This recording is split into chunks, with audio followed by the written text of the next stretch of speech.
Hi, welcome to another edition of Living in Bliss, and I'm Lisa Broesch-Weeks. Happy to talk with you this week about hurrying through the holidays, because I'm going to use my psychic powers and guess that maybe, possibly, you might be running around trying to get everything done, trying to take care of everyone except for you. Am I guessing correctly?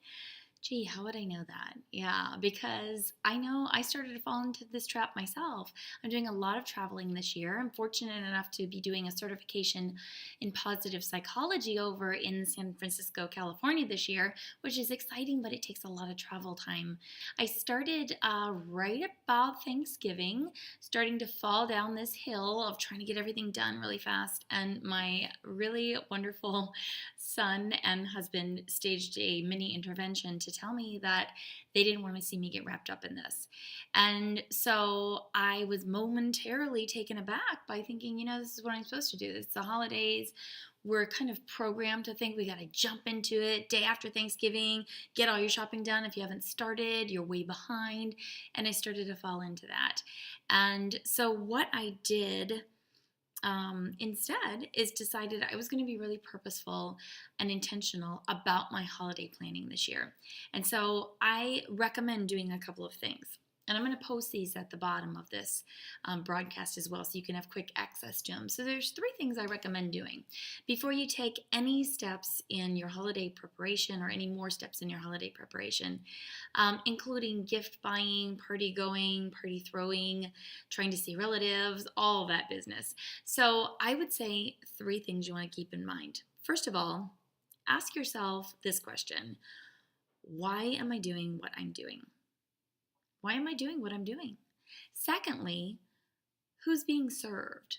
So in this little endeavor that I've taken, who is being served?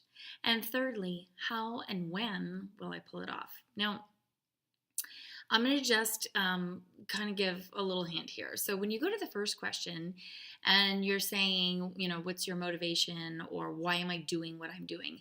I'm going to guess that your reason for doing what you're doing is not to drive yourself crazy, to wear yourself out, to run yourself down, to feel resentful towards others, to feel like a martyr or to be a martyr. I'm guessing that really isn't your intention. However, I might caution you to make sure that that isn't what's actually happening, because I will say once again, you are not benefiting anyone by being selfless this holiday season or in any season. It is really important that you take care of yourself so that you are there for others. So any endeavor that you ask yourself, why am I doing this? And why am I doing what I'm doing? And you don't have a really good answer for that. In other words, you're saying, well, I've always done it. Everyone expects it of me. If I don't do it, who will? It's always been this way. I don't know if it's ever going to end. Maybe when the kids are grown, or maybe when I'm retired, or when I don't know when, passed away. I'm not sure. So the thing is, that's not a good answer. And if the result is that you're feeling frazzled instead of dazzled for the holidays, it might be time to reassess what it is that you're doing. So let's go to the second one. And that's who is being served. So just cautioning you to go back to the whole reason for the season. Remember what your reason for the season is. Again, I'm guessing it's not to be hurried and frazzled. I'm guessing that maybe you want to show love. Maybe you want to show compassion. Maybe you want to show joy and celebration. Maybe you want to be in celebration. So when you're doing all of those things, just remember to also celebrate yourself and really take care of yourself. And when I say take care of yourself while you're taking care of others, what I'm also saying is to really pay attention to the compassion that you're showing for yourself. Because self-compassion, I have come to understand, is probably even more important than self-care. And self-compassion means being just as loving and giving towards yourself and forgiving towards yourself as you are towards other people. So remember to do that for yourself this season as well. And the third one is how and when will I pull it off?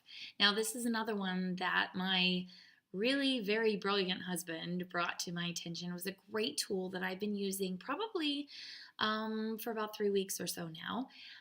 It's called the Pomodoro technique, and the exercise is actually based on the Pomodoro technique, and you can just Google the Pomodoro technique.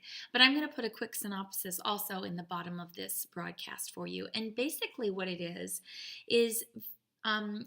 listing out the 5 top priorities of your day, not of this week or this month, but your 5 top priorities for today. So maybe one of them is getting a report done at work, finishing up loose ends so you can feel good during the holidays, something along those lines.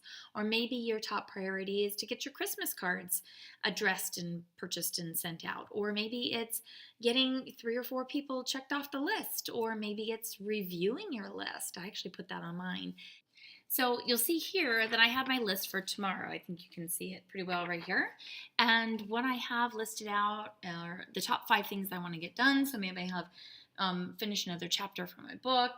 And then what you're going to do is right next to it, write down how many Pomodoro segments, that's 25-minute segments, you think it's going to take in order to complete that task. So maybe my first task is going to take 5 segments. It's a pretty lofty thing. But the good news is I don't have to do all 5 segments at once, but that's what I think it's going to take to finish that one. So I'll put the 5, I'll set my timer for 25 minutes, and then I fill in a circle every time I've completed 25 minutes. I'll do a little dark circle there, then I'll set the timer again, and then I'll kind of keep track of it as I go. Same thing for all the ones underneath there. This is what it might look like when I start it, but then this is probably more realistic what it looks like after I've completed a day's worth. But then it's a great way to keep track of it, because if it does take more than you thought, it doesn't mean that you failed. It just means that it took longer than you thought. And that could be why you're maybe not getting as many things done as you hoped during a day. And this is a more realistic way of capturing an estimate on how long something will take. But that's one of the third final tips for you today, is to figure out how and when you're going to pull it off. You can also list at the bottom of that sheet what are some things that are going to be next? What else are you going to do this week? And then when you start to budget tomorrow and the next day, you actually put them into your plan for the day. I also include in there things like working out, things like travel time, things like getting showered and dressed, because you got to include that in there as well. So put in there anything you know that you're going to need to get in on a day, and you will be shocked really to see all that you really do accomplish, even when you feel like, I don't know where this day went. So as you are scurrying and hurrying for the season, really take that time again, as I mentioned, to ask yourself the 3 questions. Why am I doing what I'm doing? Who is being served? And how and when am I going to pull it off? And above all else, remember to take care of yourself with as much compassion as you would give to those that you love, because those who love you would see it no other way. I'm wishing you a blissful and blessed holiday season. We'll see you again soon.